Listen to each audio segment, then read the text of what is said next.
Da mesma forma que a gente não escolhe os sentimentos que tem, que a gente não escolhe as pessoas que são objeto do nosso amor, assim também a gente não escolhe voluntariamente aquelas coisas que nós consideramos belas. E então, do ponto de vista da experiência subjetiva, essas coisas se apresentam para nós como realidades objetivas. Elas não aparecem para nós assim subjetivamente como criações da nossa mente. A gente pode, é claro, reconhecer variações culturais nas expressões do amor, da atração, daquilo que é considerado belo. Certamente existem padrões assim, estéticos, né, diferentes em diferentes culturas, em diferentes épocas, mas para cada um de nós subjetivamente, aquilo que se apresenta como belo se apresenta como sendo objetivamente belo e não como algo que é criado por nós. Então, né, existe essa isso que é como que se apresenta para nós subjetivamente como uma espécie de revelação e não como um produto assim de uma escolha nossa, né?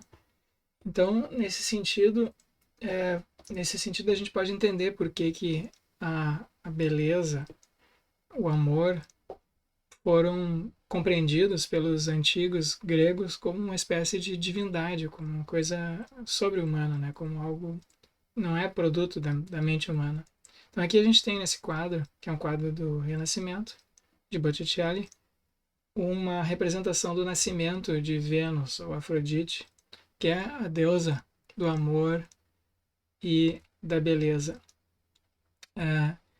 E então a gente tem esses sentimentos, né? A gente tem assim um reconhecimento de alguma coisa bela, né? E isso não é produzido assim por nenhum raciocínio, por nenhuma compreensão puramente intelectual. Existe uma apreensão sensível daquilo que é belo e uma representação artística disso. Então, filosoficamente, o que nos interessa é entender o que são essas coisas, o que é a arte, o que é a beleza, da mesma maneira o que é o amor. Né? Nós temos o sentimento do amor e nós temos o culto do amor, a valorização do amor, a imposição, as normas, os comportamentos que o amor exige de nós. Então, o amor pode reger as nossas vidas de certa maneira, né? De muitas maneiras, até no sentido assim bastante fundamental. A gente pode até entender, se quiser, o amor como uma espécie de fundamento da moral, ou um fundamento da, enfim, aquilo que dá sentido às nossas vidas, né? E e existe uma atitude assim de veneração a isso. Essas coisas que nós mais valorizamos, que nós cultuamos, nós celebramos. Então, da mesma maneira que a gente celebra, por exemplo, o aniversário de uma pessoa todo ano, né? Comemora, faz uma festinha, tem um bolo, a gente dá presentes. Assim também nós fazemos com as coisas que nós, com outras coisas que nós também valorizamos. Então, de certa maneira, a arte é uma espécie de. A arte pode ser, algumas das representações artísticas são celebrações dessas coisas que nós mais valorizamos aqui nesse quadro, uma celebração do amor e da beleza na forma da deusa Vênus, ou Afrodite. Então, essas são coisas que, essas são atitudes, ou coisas que a gente tem, que a gente realiza naturalmente, né? Isso não é um produto assim dessa ou daquela cultura. É claro que culturas diferentes manifestam isso de maneiras diferentes, mas é um traço da natureza humana. A gente, os seres humanos, desde que se caracterizar, desde que se especiaram, né? Desde o início da nossa espécie, isso vem sendo praticado. Então a gente tem essas representações artísticas já no período paleolítico. Então aqui a gente tem aqui uma pintura numa caverna na Espanha, que, enfim, é do período de aproximadamente 20 mil anos atrás. E a gente tem aqui já, então, uma representação artística, né? Isso daqui. É claro que a gente não, a gente pode só especular sobre por que eles fizeram isso, né? Então, essas representações artísticas, elas podem, às vezes, ter uma função, né, na sociedade. A gente pode entender elas como tendo uma função. Serve para isso, serve para aquilo. Mas nem sempre é assim. E a maior parte da arte não é realizada com um outro objetivo em mente. Ela é simplesmente uma espécie de celebração. Eu acho que, né, tu não precisa ter um motivo para fazer uma pintura, ou para cantar uma canção, ou para compor um poema. Tu não precisa ver aquilo como é, por exemplo, quando a gente pratica agricultura ou a indústria, né? Isso certamente tem funções. Tem muitas coisas que nós fazemos nas nossas vidas que servem a outras, né? Tem a função. Então tem a função do trabalho, tem a função da agricultura, da pecuária, da higiene pessoal. São coisas que nós realizamos não porque são fins em si mesmos, a gente realiza porque, enfim, porque serve uma função para manter a saúde, para se alimentar, para sobreviver. A arte não é assim, né? Então, na arte a gente tem uma espécie de celebração das coisas que mais importam para nós, uma valorização disso. E é claro que essas artes rupestres antigas, elas podem ter servido também a alguma função, né?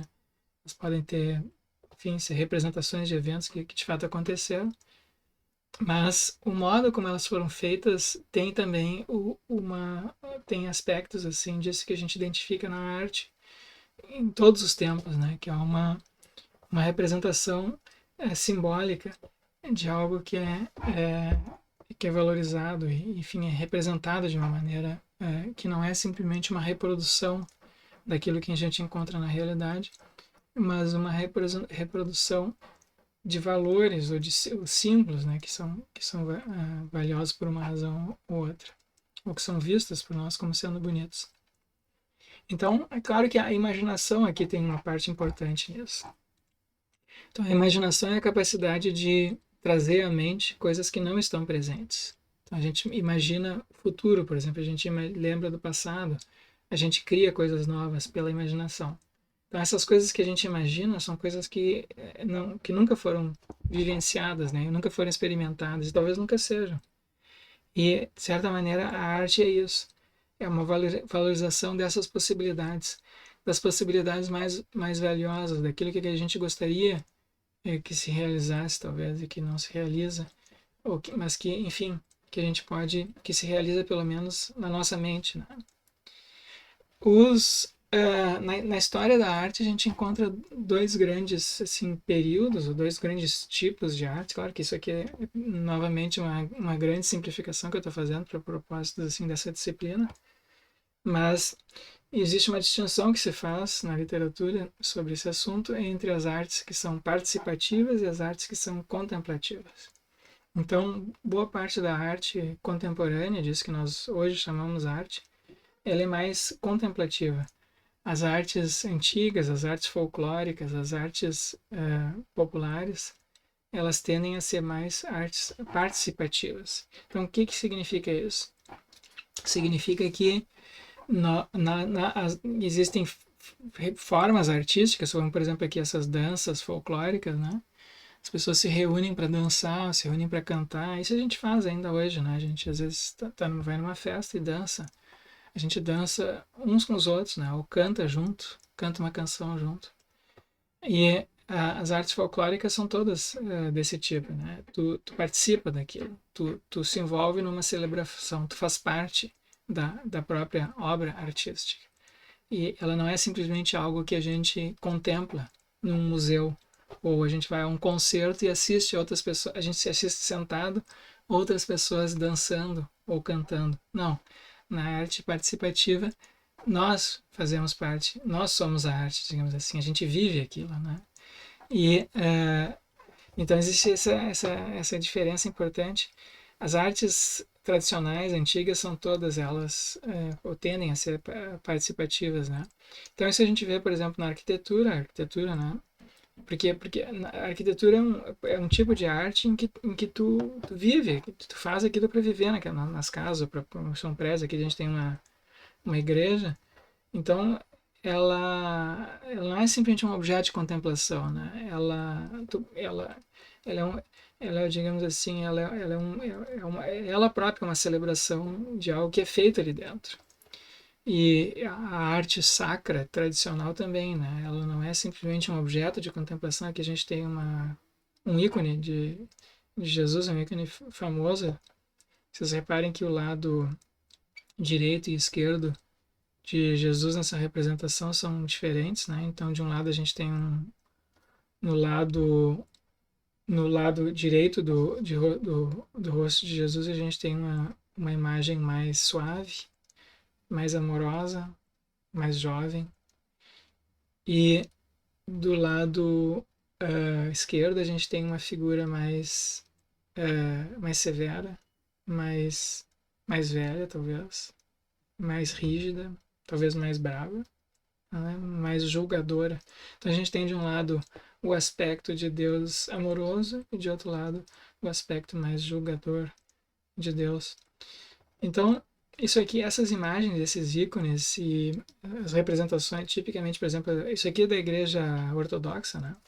A tradição oriental da igreja cristã. Mas isso a gente vê na igreja ocidental também, através das representações de santos nas igrejas católicas. Né? São imagens através das quais tu tem um contato com algo que é divino, então, ou sagrado. Então elas não são meros objetos de contemplação. Elas são objetos, são veículos, né? Tu participa da vida religiosa através dessas imagens, da mesma maneira que tu participa da vida religiosa frequentando um templo, uma igreja, um lugar assim de culto. Então, a arquitetura, a arte sacra são tipos de artes que são participativas, particularmente participativas. Acho que nenhuma arte é tão participativa quanto a arquitetura, né? Claro que isso vale inclusive para as casas e lugares onde a gente mora, né? Na medida em que elas são objetos de produção artística. Claro que muitos dos prédios contemporâneos, por exemplo, os prédios da universidade, não são artísticos, né? São meramente funcionais. Então eles perderam esse aspecto artístico. São feios, na verdade. E são úteis, mas feios. E não, a gente não vê nenhuma arte ali, né? Elas eles são desenhados para cumprir uma determinada função. Mas há casas, se vocês forem, a gente vê essas revistas assim de arquitetura, a gente vai numa casa bonita, a gente vê que existe uma preocupação artística ali, né? De fazer alguma coisa bonita, harmônica, ou enfim, de ser algo bom para se morar. Então, de produzir um certo tipo de vida. A casa em que a gente mora é um espelho do tipo de vida que a gente leva ou gostaria de levar, né? E quando um arquiteto desenha uma casa ou faz um prédio, ele está imaginando qual é o tipo de vida ideal, né, que se quer ali. Então, a produção artística é ao mesmo tempo uma valorização de um tipo de vida, de um modo de vida, né? Então, é importante a gente levar em consideração, senão não é assim, não é aleatório, né? Que as casas, os prédios sejam feitos de uma maneira ou outra. Eles são representações, ou simbolizam aquilo que a gente mais valoriza. Então, né, será que a gente valoriza mais? Então, tipicamente, por exemplo, na arquitetura contemporânea, se a gente vai numa cidade hoje em dia, os prédios mais altos são prédios assim de bancos ou de grandes, de multinacionais, ou os maiores prédios são shopping centers ou coisas assim, né? Então isso é um indício daquilo que a gente valoriza, a nossa cultura contemporânea valoriza mais, né? Para o bem ou para o mal, né? Então, e da mesma maneira, o jeito que a gente organiza a nossa própria casa dentro, né? A arquitetura interna, doméstica, como que quadros a gente coloca na parede ou a gente não coloca nenhum quadro, que com a organização dos objetos. Então, em muitas residências contemporâneas, o objeto central, aquilo que está assim à vista de todos, quando logo que a gente entra, é a televisão. Então, esse é o objeto mais valorizado ali em muitas casas, né, hoje em dia. Que é aquilo ali que as pessoas mais gostam ou querem. Em outras residências são obras de arte, são livros, ou é um sofá onde as pessoas podem sentar para conversar e conviver. Então, ou é a mesa de jantar, ou é a cozinha, né? Então, o modo como as pessoas organizam as suas casas espelha aquilo que que a gente valoriza, né? Então, é importante a gente ir se conscientizando disso, né? Porque isso tem repercussões para a qualidade da nossa própria vida, das pessoas ao nosso redor e para o valor, né? Para o valor, para a virtude ou a falta de virtude em nossas próprias vidas. Bom, a partir do Renascimento, houve uma. Então, isso a partir do século XV, começou a haver uma mudança muito grande nas artes e ela consistiu na introdução das técnicas perspectivas na pintura, né? Isso apareceu também na literatura. E aqui a gente tem, por exemplo, então vocês vejam que as artes antigas, vocês pensem, por exemplo, naquelas representações egípcias ou gregas, não havia tridimensionalidade nem perspectiva. Tipicamente nas artes contemporâneas há essa noção de perspectiva, né?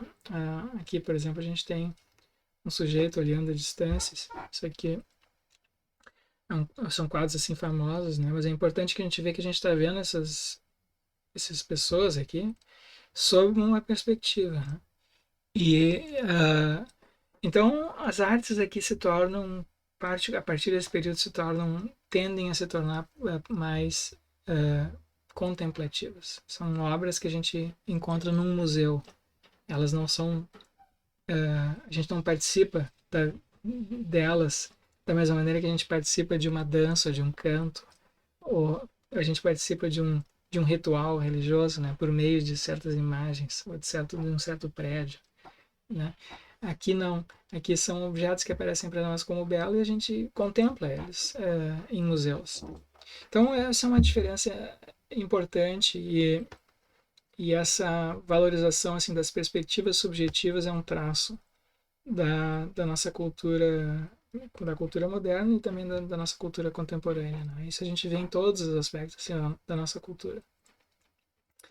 O cinema talvez seja a arte perspectiva assim mais destacada, porque no cinema nós somos completamente contemplativos, né? A gente vai a uma sala de cinema e a gente fica vendo o que está acontecendo lá, aquelas imagens, aquelas cenas, é como um voyeur, como alguém que olha de fora a vida de uma outra pessoa, né? Então, a gente, claro que aquilo desperta na gente sentimentos, mas a nossa atitude ali é puramente passiva e contemplativa.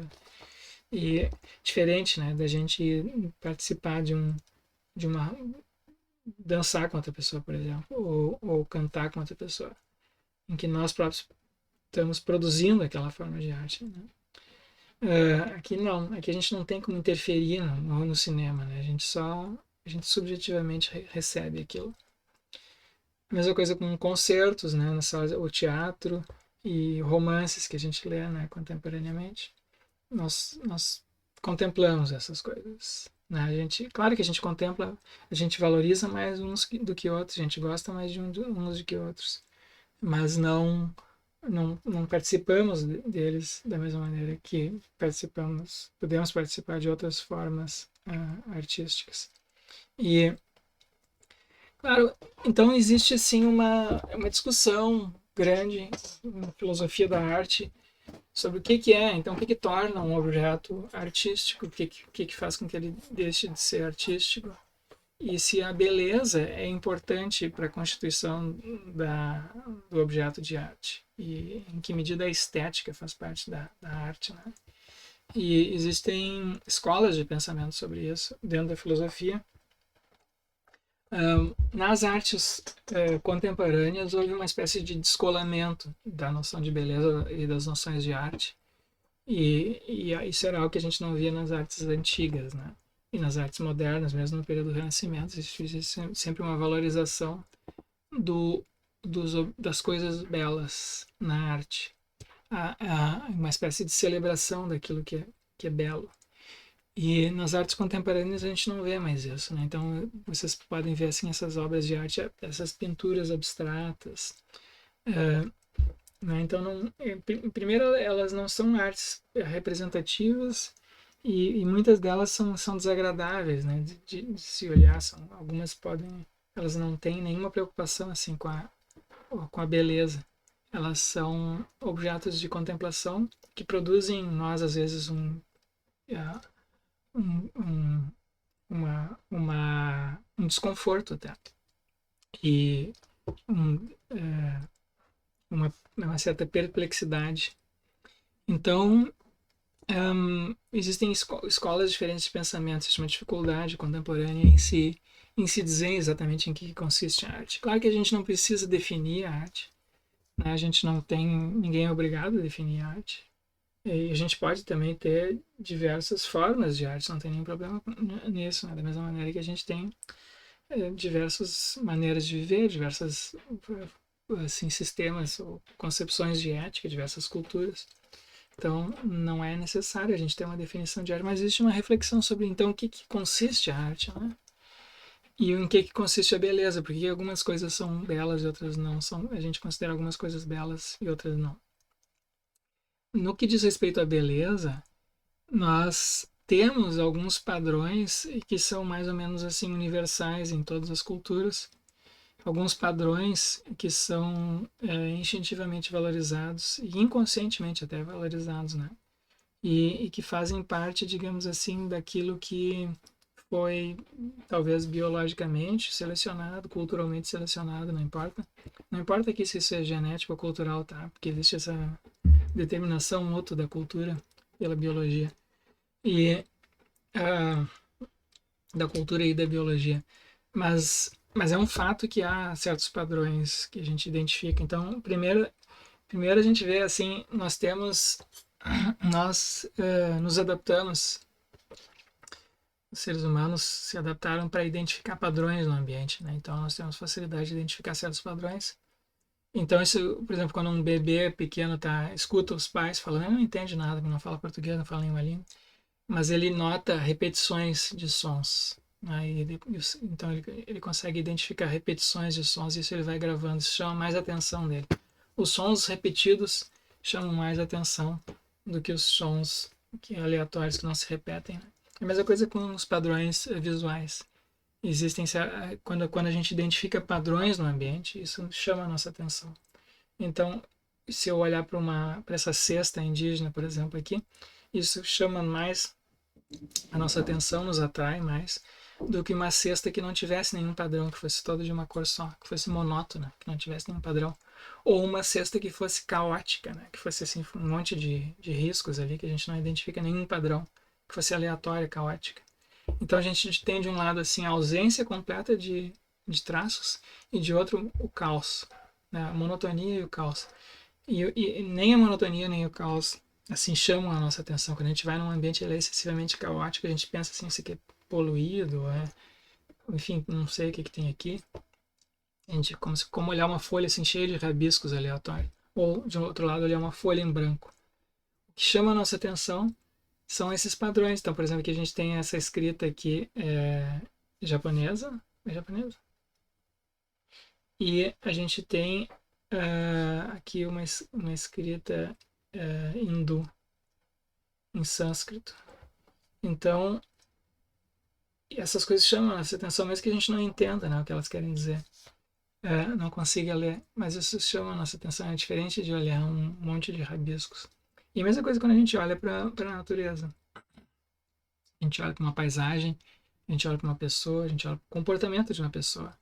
Tem algum, se o comportamento dela segue um certo padrão, isso nos chama a nossa atenção. Se ela faz algumas coisas repetidas, isso chama a nossa atenção. A mesma coisa na música. Quando a música, geralmente a música tem algumas repetições, né? As canções, as melodias têm repetições. E isso então chama a nossa atenção, a gente grava isso. Então existe essa tendência nossa a valorizar isso e achar isso mais bonito do que a ausência de padrões ou né, pela monotonia ou pelo caos. Mesma coisa com relação aos ambientes. Existem uma. Então, a gente, do ponto de vista assim, do ponto de vista biológico, da evolução da nossa espécie, essa identificação de padrões é essencial, né, para a gente. Enfim, os biólogos assim especulam que isso deve ter sido essencial na identificação para a nossa sobrevivência no ambiente natural, né? Então a gente precisa saber reconhecer ciclos na natureza, identificar padrões de comportamento dos bichos, das outras pessoas e assim por diante. Né? Frutas, alimentos que são comestíveis e não são comestíveis, eles são parecidos uns com os outros e assim por diante. Então a gente vai identificando semelhanças, né, no ambiente que se repetem, e isso passa a ser valorizado por nós. A mesma coisa com relação ao ambiente natural. Todas as espécies têm um certo ambiente em que elas preferem viver, que é mais adequado para a sua sobrevivência. Esse ambiente, isso vale para todas, vale inclusive para bactérias, né? Tem ambientes nos quais as bactérias não conseguem, algumas bactérias não conseguem sobreviver, outras em que a sua sobrevivência e multiplicação é favorecida.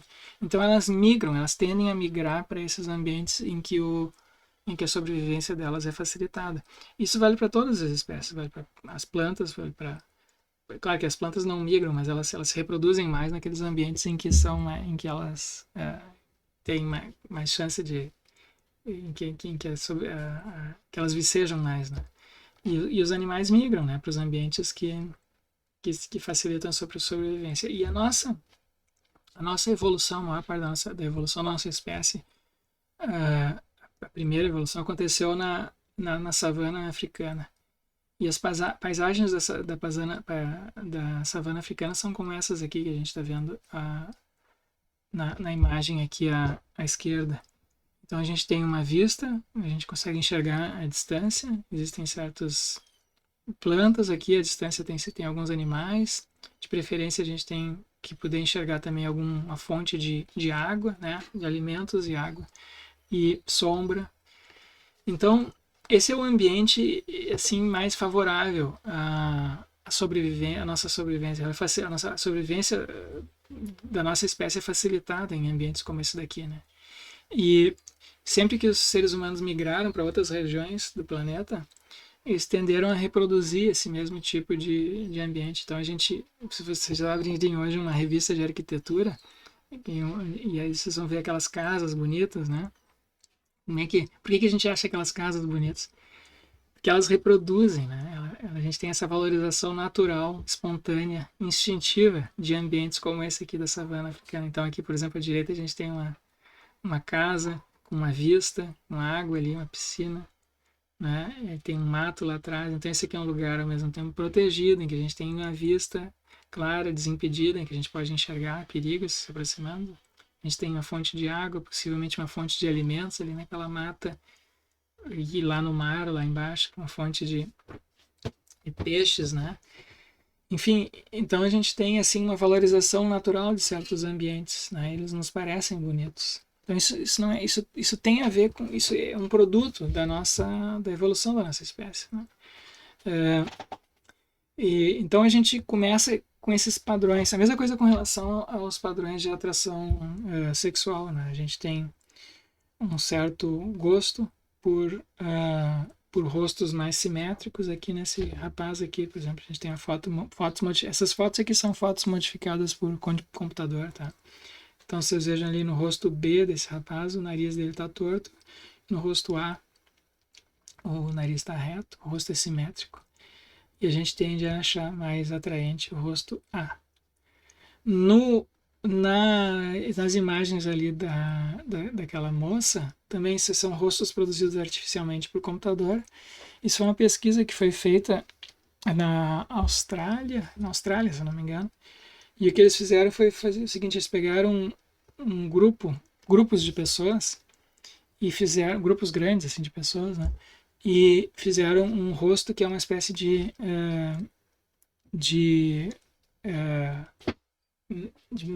mistura dos rostos daquele grupo todo, né?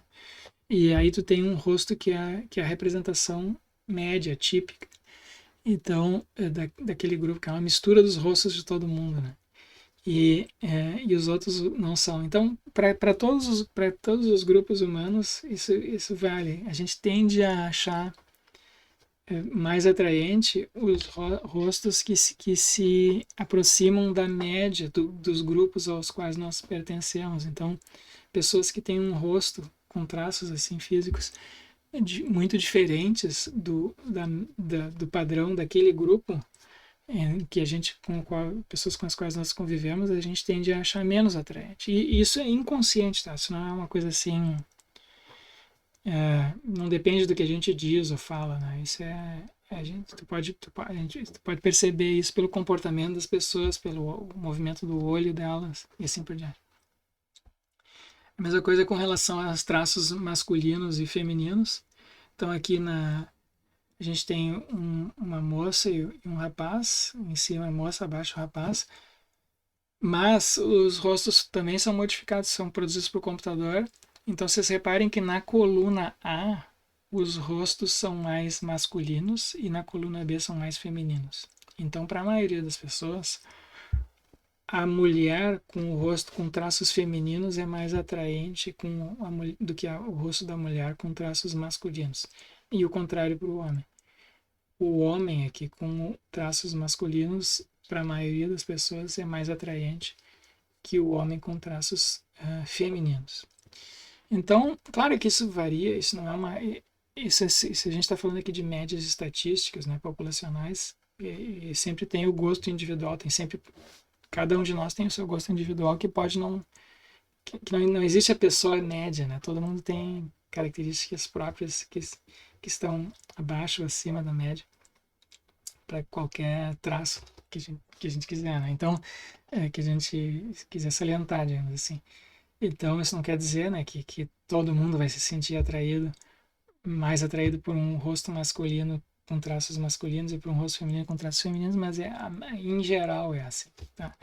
Então a gente tem essas médias populacionais e isso então cria padrões culturais, certo? Né, padrões assim de comportamentais e padrões de produção artística, de valorização. A mesma coisa com relação a rostos aqui saudáveis e não saudáveis, né? De que a gente tem um rosto que é uma colagem de pessoas saudáveis aqui no rosto A e um rosto que é uma colagem de pessoas com câncer, no rosto B. E mesmo sem saber, né, disso, as pessoas, só mostrar os dois rostos, as pessoas dizem em geral, né? Quando essa foi uma pesquisa que foi feita na Austrália, e aí as pessoas não, eu acho que tu pergunta qual dos dois é mais atraente pra ti, qual tu acha mais bonito, e a pessoa diz, eu não sei, os dois são iguais, mas chuta diz um aí aleatoriamente, e as pessoas tendem a dizer o A, que é justamente das pessoas mais saudáveis. Claro que algumas preferem o B, mas a maioria não.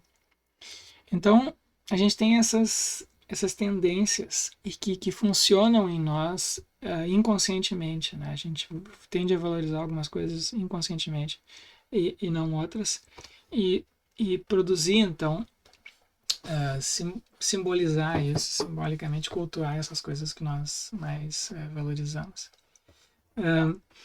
Então na antiguidade, na modernidade, muitas pessoas tentaram definir a produção artística como uma espécie de representação simbólica de harmonias ou da beleza. Mas, como eu falei para vocês, isso se tornou assim, difícil de fazer na modernidade e especialmente nas artes contemporâneas, porque as artes contemporâneas, elas nem todas são artes representativas e muitas das artes contemporâneas não tem assim, não há uma manifestação, uma valorização daquilo que é belo, né? Então se buscou, algumas pessoas insistem nisso, como vocês devem ter visto no documentário que eu deixei na página do Roger Scruton e no livro dele, né? Ele é uma pessoa que tem essa concepção, ele é um filósofo conservador, então ele tem essa valorização das concepções mais tradicionais da arte, e em que a beleza desempenha um papel central, né? Ele acha que é ruim a gente deixar de valorizar isso, e enfim, ele dá as razões dele.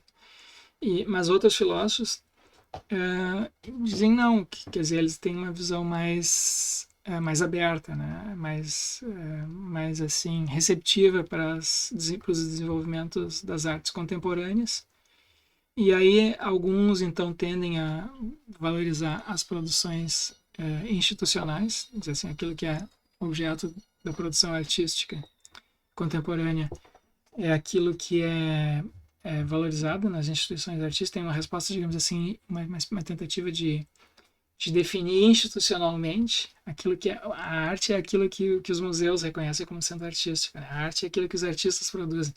É uma espécie de definição, digamos assim, circular, mas que, enfim, que evita, né, qualquer caracterização assim do conteúdo da arte, né? A arte não necessariamente representa aquilo que é belo, mas enfim, então qualquer coisa pode ser artística, contanto que seja produzida por artistas ou por pessoas que sejam reconhecidas como artistas. Então esse é um outro caminho possível, né, de se tomar na caracterização da arte. E por fim a gente tem enfim, por fim não, mas enfim, uma outra alternativa é a proposta por Arthur Danto, cujo texto eu deixei na página da disciplina indicado como leitura complementar também para quem quiser.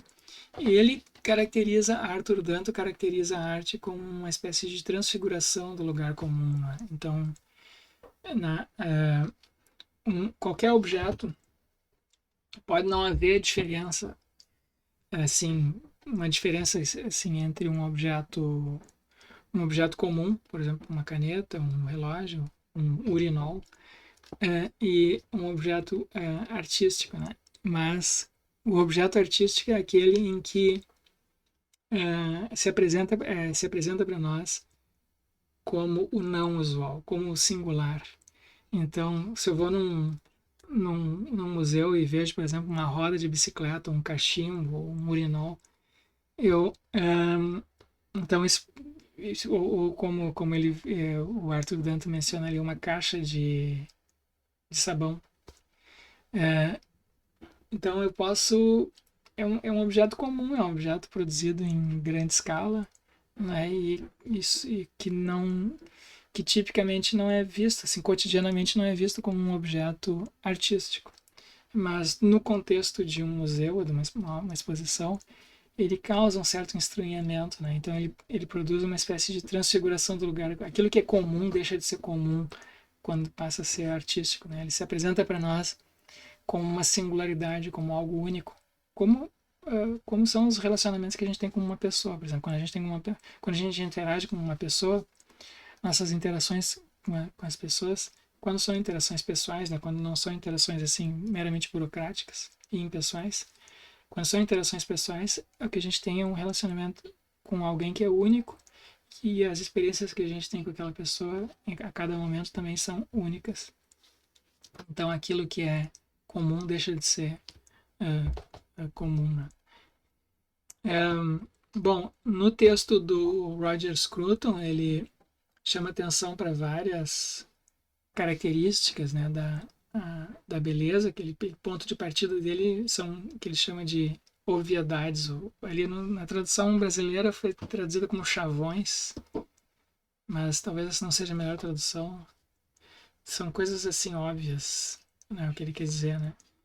E ele apresenta uma espécie de caracterização mínima ali da beleza. Ele diz: algo é belo quando sentimos prazer ao contemplá-lo por si só, na qualidade de objeto individual e na forma em que ele se apresenta.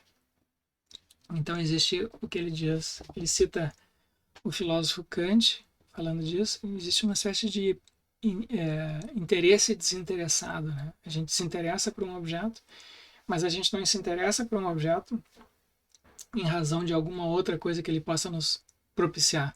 Como, por exemplo, eu posso ter interesse em ganhar muito dinheiro, mas não porque isso seja em si valioso, mas porque eu posso fazer coisas com dinheiro que eu valorizo. Então, o dinheiro pode ser um meio, né, para alguma outra coisa. Eu posso, por exemplo, querer ter um carro melhor, ou fazer sei lá, porque isso vai enfim, vai me dar menos trabalho, não vou ter que levar na oficina um carro novo, alguma coisa assim. Eu posso valorizar algumas coisas em razão dos benefícios ulteriores que ela nos traz. E na beleza isso não acontece, né? A gente valoriza algo que é belo pelo próprio fato dela ser bela e não em razão de uma outra utilidade que ela possa ter. Então, Então a gente tem esse espécie de prazer, desse interesse desinteressado. E de novo, isso se apresenta para nós, né? Isso não é um produto assim de nenhuma deliberação. Claro que isso pode ter causas, a gente pode tentar entender isso biologicamente, culturalmente, por que nós valorizamos essas coisas e não outras, mas quando elas acontecem, elas se apresentam para nós como fatos, né? Eles se apresentam para nós assim, não como produtos de um raciocínio ou de um pensamento. Então, vamos conversar um pouco sobre essas coisas na quarta-feira.